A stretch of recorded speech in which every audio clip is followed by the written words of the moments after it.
Do you know that I saw the back of Mustafa's neck? Somebody used to say, oh, what is that? I saw Mustafa ﷺ's arm. Somebody used to say, I saw where the stamp of his prophethood was.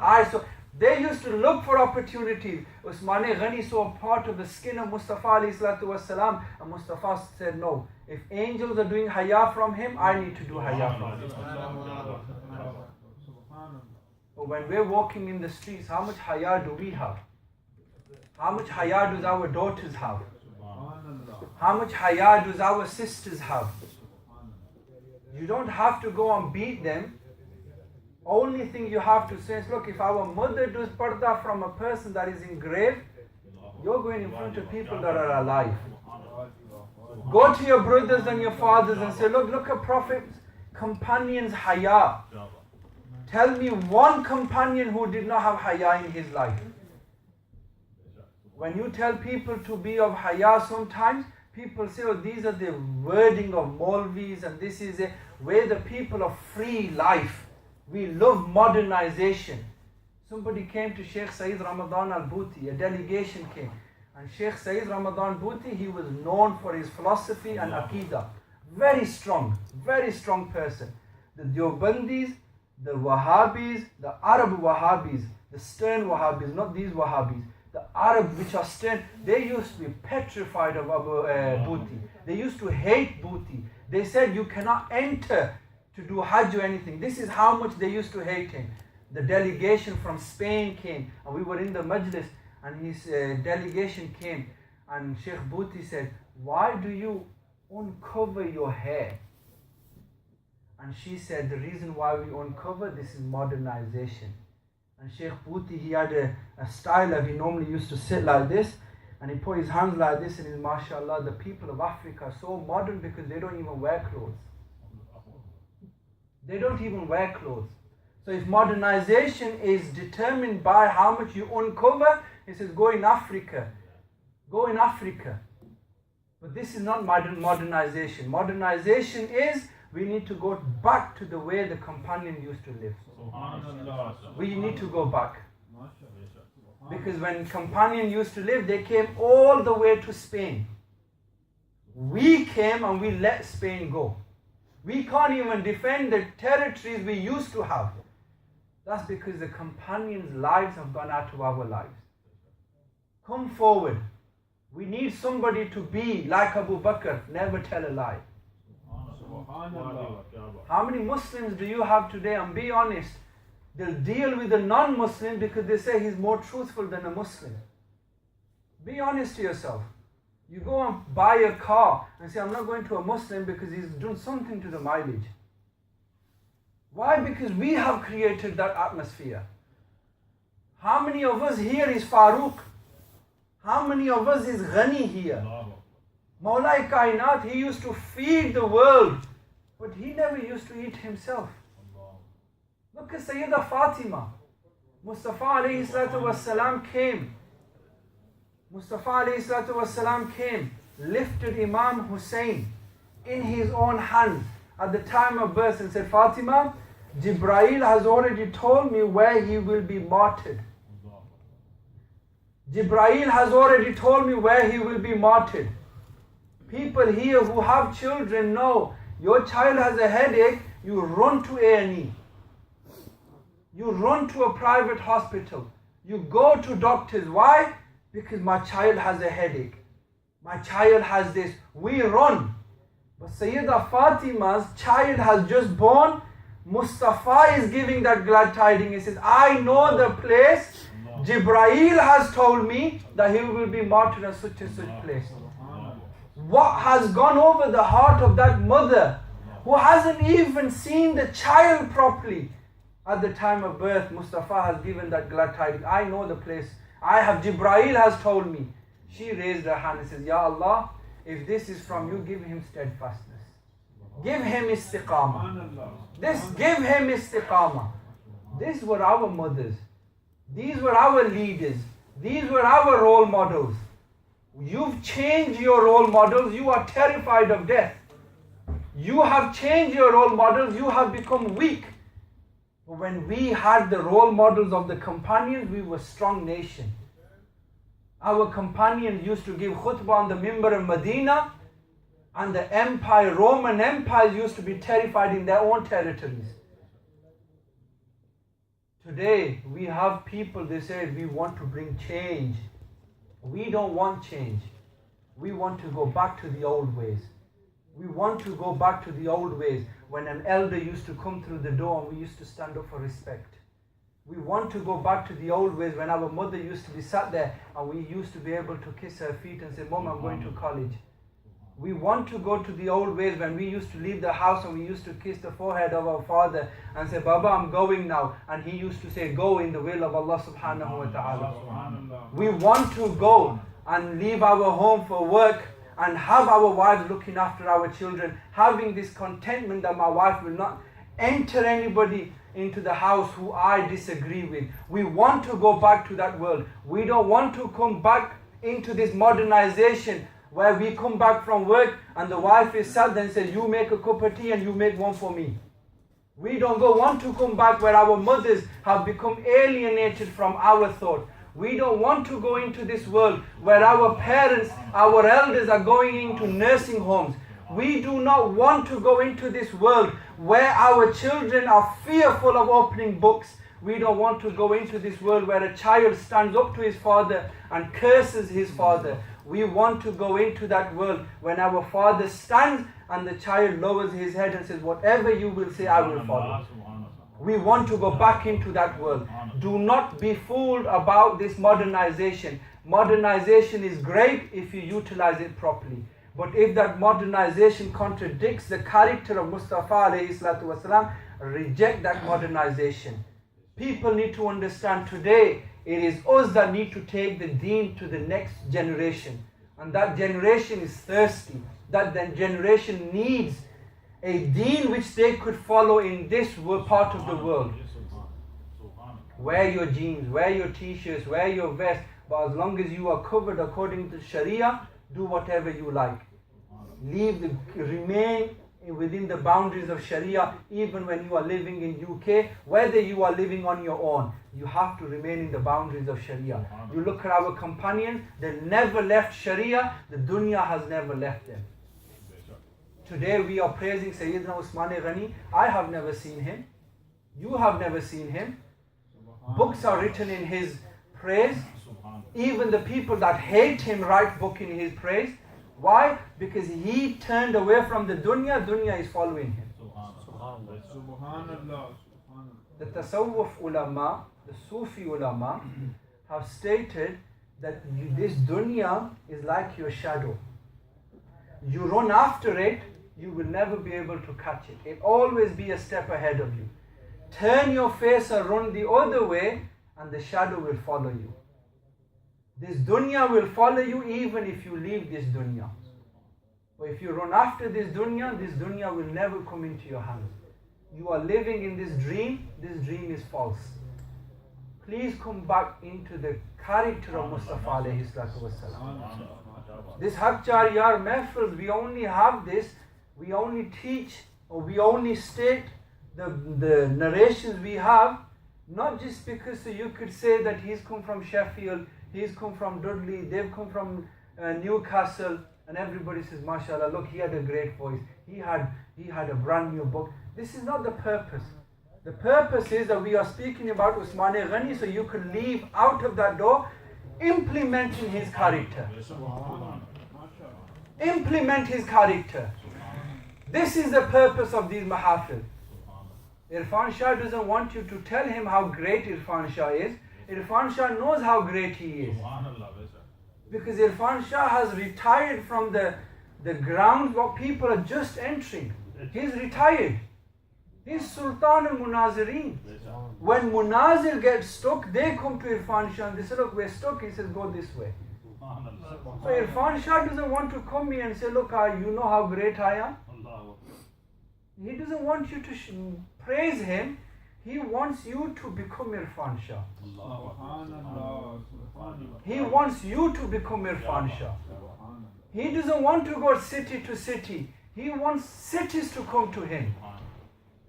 And how is cities going to come to him? Each city needs an Irfan Shah. And what does that mean? Each city needs a person that stands for what is the truth. That's all he wants. He wants one person in Birmingham, one in Dudley, one in Sheffield, one in Newcastle to take his work forward. And we need 2 in Dewsbury. We need 2 Dewsbury. Because there's more rubbish happening at Dewsbury. When in Karachi all the thing came up to the surface, they had to bring an army. Because they said the police force normal cleaners can't do anything. So when you have dirt up to your knees level, you need more people with the shovels. Because Dewsbury has more dirt, we need to clean it. But you have this thought in your mind, this Dewsbury will be clean one day. It will be clean. And I want to leave one thought with you here. Allah does not want results from you. Allah does not want results from you. He wants you to take the first step. That's all He wants. He doesn't want a result from you. He wants you to take the first step. He doesn't want you take the first step and enter into a Hafiz class. He will take the rest. He doesn't want results from you. He wants the first step. You place a seed of an apple tree in your hand and you can keep it there all your life. It will never bear fruit. You take that, place it into a ground, move back, and then Allah will take the care of the rest of it. He doesn't want results. Allah will give you results. He just wants you to place that seed into that ground. That's all He wants. And then whatever happens, that will be a stem, then that becomes a plant, from there becomes a tree, then it bears the fruit. That is the work of Allah. That's not your work. Your work was just to plant the seed. He doesn't want you to become scholars when you just open a book. He just wants you to open a book. He will give you that knowledge. You take the first step. You take the first step and have this thought that today I'm going to live a life of Usmani Ghani. Take that step and Allah will open doors for you. This is the problem we're having. We're looking at the results and say, how can we attain this? Allah says, don't look how we could attain this. Why? Because I will give you that. You just take the first step. You take the first step. In order to come to Dewsbury today, I had to get onto the path. If I stayed in car, no matter how great my car was, if I didn't start it, I would have still been in Sheffield. But because I came onto the path, I came here. Allah wants you to get onto the path. He will make your journey. Our brothers, our sisters, go to your school, take this step, that in my class people will recognize me to be the follower of Allah Hazrat. Allah will open doors for you. Allah will open doors for you. And I give you something of my personal. I have studied in a place where Allah Hazrat wasn't known. The person who introduced Allah Hazrat to me was Hujjatul Islam. He was the person that introduced. From that day, I read nothing but Allah Hazrat's books. In Arabic, the ones that have been translated into English or in Urdu, I read his books. My Arabic has improved, my Urdu has improved, my English has improved, my Deen has improved. Just by reading Allah Hazrat. That's the only thing I'm telling people. If you want your language to improve, go and study the Deen which Allah Hazrat has shown people. And the fruit that it bears, that even in Sheffield, people of the other mazhab don't even come near us. I go into a majlis where there's other people, they don't even shake my hand. I don't even have to look for an excuse. They keep away. Allah makes this easy for you. And I have never bowed my head in front of anybody. This is the power of Allah Hazrat. He gives you a backbone to stand upon. No Peer would have been alive if Allah Hazrat wasn't here. Recognize who our leaders are. Allah Hazrat has taught us not how great He was, how great the companions were. And companions taught us how great Mustafa alayhi salatu wasalam is. I don't know what life we are living in. I don't know what people want to achieve from this dunya. But whatever you want to achieve, it all comes from the doors of Mustafa alayhi salatu wassalam. It will only be from the doors of Mustafa alayhi salatu wassalam. Turn to the doors of Mustafa alayhi salatu wassalam. If somebody tells you to go other direction, wallahi refuse, Allah will open these doors for you. Mustafa alayhi salatu wassalam went into a garden. He went into a garden. And this is hadith from Bukhari Sharif, and a full commentary is being written by Taqiyuddin Usmani on this as well. He's another big person which needs to be taught a lesson or two. But he has already written a commentary on this. Mustafa alayhi salatu wasalam went into a garden. Sayyidina Abu Musa al-Ash'ari, Mustafa says, stay at the gate and take care. Stay at the gate. They said a person came to ask permission. A person came to ask permission to see Mustafa alayhi salatu wasalam. Mustafa said, give him permission and give him the glad tidings of heaven. These people are telling us today, go to Allah for heaven. Mustafa is distributing heaven. Mustafa alayhi salatu wasalam said, give him heaven. Another person came. That was Sayyidina Umar. He came. He said, Ya Rasulullah, there's somebody here to see you. Mustafa alayhi salatu wasalam, the Sahabi didn't tell him who came to see him. He said, a person has come to see you. He says, tell him to enter and give him the glad tidings of heaven. And that person was Umar bin Khattab. Then a third person came. Mustafa alayhi salatu wasalam said, give him the glad tidings of heaven, but with the condition that he's going to feel some kind of a test. He's going to feel some kind of a test. And that was Usman Ghani. Now Usman Ghani could have said that Mustafa is distributing heaven. He's distributing heaven. He could have said, Ya Rasulullah, take away this test from me. He could have asked Mustafa. Mustafa might have done it. But he could have said, take this test away from me. What Mustafa alayhi salatu wasalam, beloved companion, said, Ya Rasulullah, if that test is coming, give me istiqamah. Give me istiqamah. Showing us today that whenever Allah tests you, don't complain in His bargah. Do not complain in His majesty. Just ask that Allah give me istiqamah. Follow the way of companions, and companions will lead you to Mustafa alayhi salatu wasalam. This thought of going direct to Allah, there isn't a path that leads you to Allah.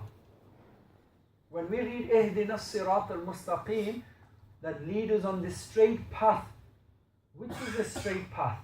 Allah says it is the path where my beloveds are walking on. This is the straight path. So whenever you see somebody who is teaching you the true love of Mustafa alayhi salatu wasalam, often people ask that when there is so much fitna, who do we follow? A lot of youngsters ask, who do we follow? I said, you just follow Allah Hazrat, bas. There is no need to follow anybody but Allah Hazrat. You want translation of the true Quran, follow Allah Hazrat's Quran. You want hadith, go to Allah Hazrat. You want Aqidah, go to Allah Hazrat. If you do not like me, that's your choice. But love Allah Hazrat. Because without Allah Hazrat, we are nothing. And I want to tell everybody today who are living with this Surah Kulli disease in their mind, live under the shelter of Allah Hazrat. Even a person who says, I'm not a Barelvi and I learned from Imam Abu Hanifa 12 years in my dream, and sometimes he says, I learned from Allama Sayyuti 24 years. I said, have you ever learned from somebody when you were awake? Was it every time in a dream? Have you ever learned something when you were awake? Or is it just from dreams? Are you a Nabi that all your dreams are true? I have learned from this person in my dream. I have learned from this person from my dream. And that person told me to go to D-Chowk. So keep this deen to yourself. When you're awake, put Allah Hazrat on your eyes. That is it. That's the only thing you need to do. Stay awake. This person is saying, I learned deen when I was in my dreams. He's in a dream world. We're telling people to wake up.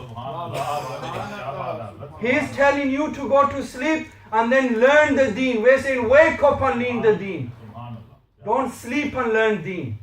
Wake up, and when you wake up, then you will see Allah Hazrat, learn deen from him.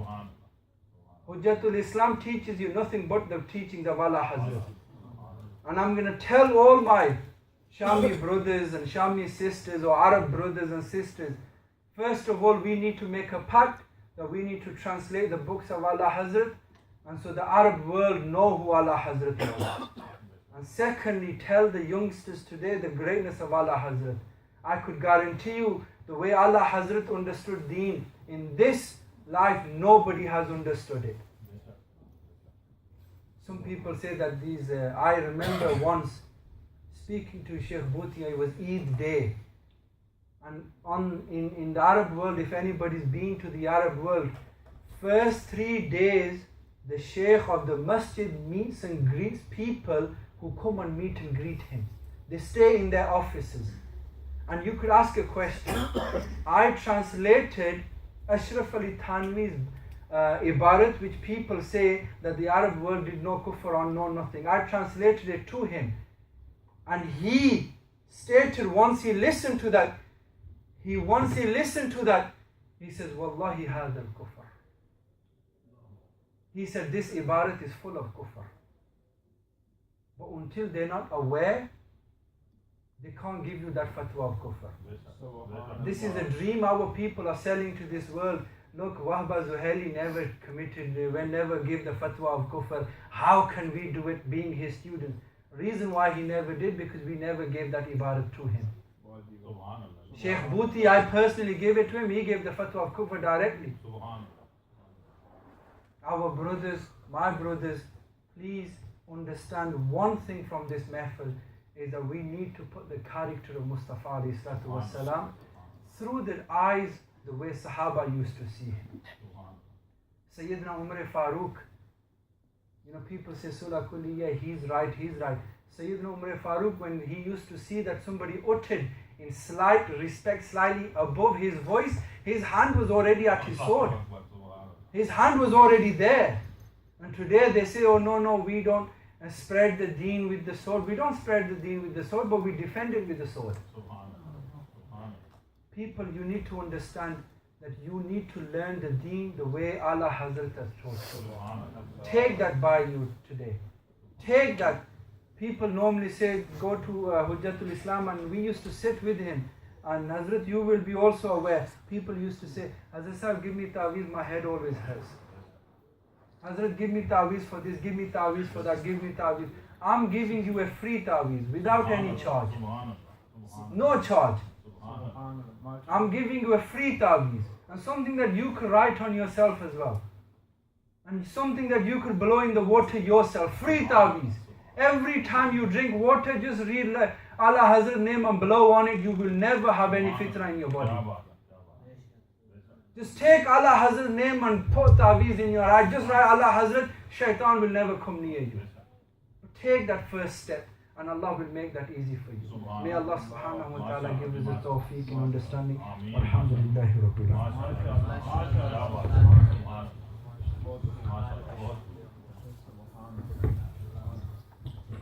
MashaAllah, that was Sheikh Sajid Shami Sahab from Sheffield, who was delivering a very enlightening speech with regards to the challenges we face in this day and age and how we can overcome them by implementing and practice the Sunnah of the Prophet Sallallahu Alaihi Wasallam and his beloved companions, and in particular Hazrat Usman Ghani radiyallahu ta'ala an. MashaAllah, Birmingham से भी हमारे मेहमान हाफिज अब्दुल बासित साहब कादरी इरफानी बद्दज़िल्लुहु आप भी तशरीफ़ ला चुके हैं, तो मैं आपसे गुजारिश करूंगा कि आप तशरीफ़ लाएं और आज की कॉन्फ्रेंस के हवाले से अहबाब अहले सुन्ना को अपने मखसूस अंदाज में एक पैगाम दें। नारों की गूंज में हज़रत का इस्तकबाल करें। नाराए तकबीर, नाराए रिसालत, नाराए तहकीक, नाराए हैदरी, नाराए गौसिया।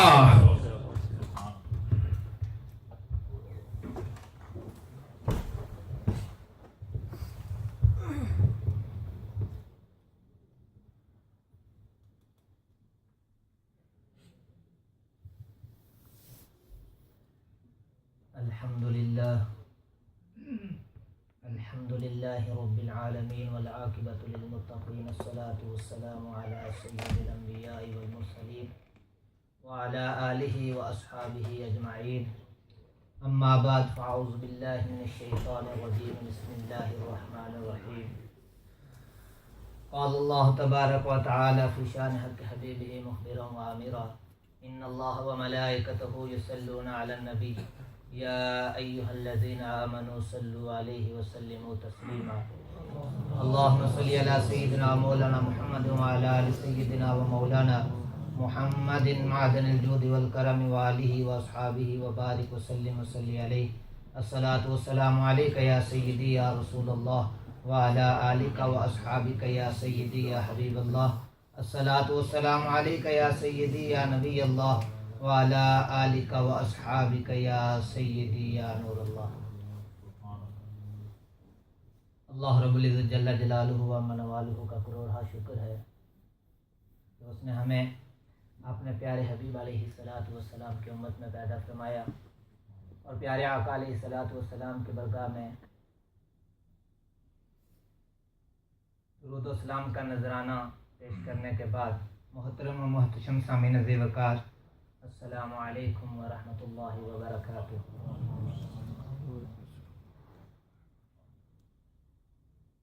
قبلہ محترم حضرت علامہ مولانا عرفان عرفانی صاحب نے بہت ہی زیادہ الفاظ میں میرے حوالے سے کہہ دیا، پھر اس قابل تو نہیں.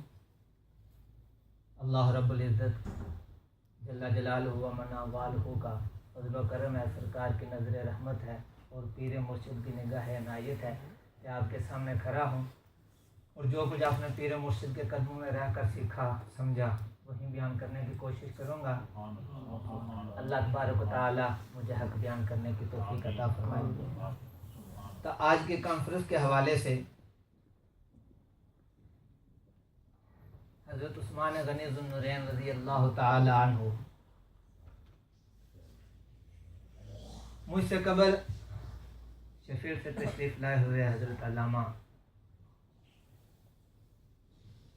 شامی صاحب آپ کے سامنے گفتگو فرما رہے تھے. انگلش میں بہت ہی پیاری گفتگو انہوں نے فرمائی. فضائل و مناقب حضرت عثمان غنی ذو النورین رضی اللہ تعالیٰ عنہ کے حوالے سے بھی انہوں نے موتی بکھیرے ہیں اور موجودہ صورتحال کو پیش نظر جو مسائل درپیش تھے ہیں ان پر بھی گفتگو فرمائی ہے. اللہ تبارک و تعالی ہمیں اس پر عمل کرنے کی توفیق عطا فرمائے. احباب ذوالفقار، حضرت عثمان غنی ذو النورین رضی اللہ تعالیٰ عنہ کے حوالے سے صرف اتنا کہوں گا کہ آپ کی شان بیان کرنا ہمارے پاس الفاظ ہی نہیں ہے کہ ہم شان بیان کر سکیں. جو آپ نے پیر و مرشد سے سنی ہے، جو انہوں نے ہمارے دلوں میں بٹھائی ہے، جو اعلیٰ حضرت کے کتابوں کا مطالعہ کر کے ہمیں ہمارے علم میں آئی ہے، ہم اسی طرح شان عثمان غنی ذو النورین کو مانتے ہیں اور بیان کرتے ہیں. تو حضرت عثمان غنی ذو النورین رضی اللہ تعالیٰ عنہ کے حوالے سے غزوہ تبوک کے حوالے سے جب جیش اسرا یعنی تنگ و دست جو لشکر تھا اس کی تیاری کے لیے سامان درکار تھا، تو سرکار دو عالم صلی اللہ تعالیٰ علیہ وآلہ وسلم نے جب حکم دیا کہ مجھے مال چاہیے جہاد کے لیے، تو حضرت عثمان غنی ذو النورین رضی اللہ تعالیٰ عنہ کھڑے ہوتے ہیں اور عرض کرتے ہیں کہ یا رسول اللہ 100 اونٹ بما کھانے پینے کی اشیاء اور جنگی ساز و سامان کے میں پیش کرتا ہوں. یہ واقعہ آپ شاید قبلہ پیر سید مرشد عرفان شاہ صاحب رحمت دامت برکاتہم القدسیہ کی زبان سے بھی سن چکے ہوں گے انہیں سے، لیکن وہ انداز بھی میرا نہیں ہوگا. ان سے سننے کا لطف اور ہی ہوتا ہے، ایمان میں تازگی اور ہوتی ہے. لیکن علامہ صاحب نے کہہ دیا کچھ حاضری لگوانی ہے، تو اس واقعے کی نسبت سے میں کچھ جو اشعار لکھے ہیں مولانا حسن رضا خان بریلوی رحمۃ اللہ تعالیٰ علیہ نے، تاکہ تھوڑا سیاق و سباق بیان کروں تو پھر وہ اشعار پڑھنے میں اور سننے میں مزہ آئے گا. تو اگر کوئی ظاہر آج پہلی دفعہ یہ موقع ملا ہے اپنی اس محفل میں کچھ بولنے کا، تو شاید بول پاؤں گا کہ نہیں. دعا کیجئے گا کہ جو بھی بیان کروں صحیح بیان کروں, کہیں دوسروں کی طرح کوئی راستے سے بھٹک نہ جاؤں. اگر بھٹک جاؤں تو اصلاح کر دیجئے گا. چوں و چنا میں کرنے والا آدمی نہیں, غلطی ہوئی تو قبول کروں گا, رجوع کروں گا. تو اگر نہیں ہوئی تو دعا کریے اللہ تعالیٰ علم میں برکتیں عطا فرمائے. تو یہ واقعہ تو آپ نے سنا ہوگا کہ اس لشکر کی جتنی بھی خدمت حضرت عثمان غنی ذو النورین رضی اللہ تعالیٰ عنہ نے کی اور کسی نے نہیں کی. یہ حصہ آپ کے حق میں آیا. تو مختصر یہ بیان کرتا چلوں کہ تقریباً ایک روایت کے اندر 300 اونٹ کا آتا ہے اور ایک روایت کے اندر 600 کا بھی آتا ہے اور 1000 تک بھی گیا ہے. تو یہ حصہ تھا. تو اسی حوالے سے لکھا ہمارے اماموں نے کیا کہ اللہ سے کیا پیار ہے عثمان غنی کا, محبوب خدا یار ہے عثمان غنی کا. اور اس سے پہلے کہ مزید اس کلام کو میں جاری رکھوں, ایک اور نقطہ میرے ذہن میں آ گیا کہ حضرت عثمان غنی ذو النورین کا لقب آپ کو ملا کیوں. مجھ سے زیادہ مناسب انداز میں علامہ شامی صاحب آپ کے سامنے بیان کر گئے انگلش میں. تو اس کی ایک جھلک اعلیٰ حضرت امام اہل سنت مجدد الدین ملت مجددوں میں آتا ہوا حاضرہ امام شاہ احمد رضا خان فاضل بریلوی رحمۃ اللہ تعالیٰ علیہ نے بھی اس انداز میں بیان کیا ہے کہ صبح و طیبہ میں ہوئی بٹتا ہے باڑا نور کا, صبح و طیبہ میں ہوئی نعرہ رسالت, نعرہ تحقیق, نور کا آیا ہے تارا نور کا. صبح طیبہ میں ہوئی بٹتا ہے باڑا نور کا, صدقہ لینے نور کا آیا ہے تارا نور کا. نور کی سرکار سے پایا دوشالہ نور کا, نور کی سرکار سے پایا دوشالہ نور کا. ہو مبارک تم کو ذو النورین جوڑا نور کا, ہو مبارک تم کو ذو النورین جوڑا نور کا. تو ذو النورین کے حوالے سے اعلیٰ حضرت نے جو دکھا اس پر وہ آپ نے سماعت فرمایا. اور جو میں کلام پڑھ رہا تھا اس کے 2 اشعار پڑھ کر میں اجازت چاہوں گا. قبلہ پیر سید محمد عرفان شاہ صاحب مرشد موسوی ایدہ اللہ بنصرہ تشریف فرما چکے ہیں, تو میں زیادہ وقت آپ کا نہیں لوں گا. تو 2 اشعار پڑھ کر میں اجازت چاہوں گا کہ اللہ سے کیا پیار ہے عثمان غنی